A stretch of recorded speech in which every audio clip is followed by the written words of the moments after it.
એકવાર સંતોનું મંડળ ગામડા ફરવા જતું હતું। એ વખતે સંતોએ મહારાજને દંડવત કર્યા, મહારાજના ભાવથી દર્શન કર્યા। પછી ભગવાનને કીધું કે ભગવાન, અમે ગામડે તો જઈએ પણ વાતો શું કરીએ? ત્યારે મહારાજે કીધું કે લ્યો મહાપુરુષ, આ હાર લેતા જાઓ।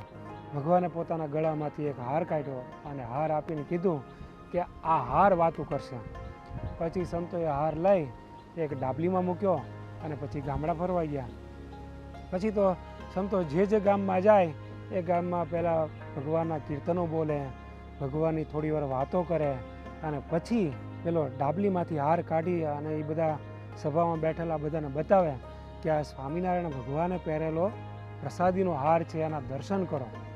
એ હારના જ્યાં દર્શન કરે, જે દર્શન કરે તરત એને સમાધિ, અને સમાધિમાં બધા ભગવાનના ધામમાં જાય અને જેવા સમાધિમાંથી જાગે એટલે તરત જ સંતોના પગમાં પડે અને કહે કે તમે તો ભગવાનના સાધુ છો, માટે અમને વર્તમાન ધરાવો।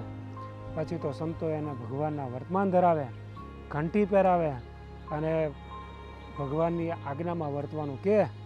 એ રીતે હાર દ્વારા ભગવાને અનેક લોકોને સમાધિ કરાવેલી અને પોતાના આશ્રિત કરેલા।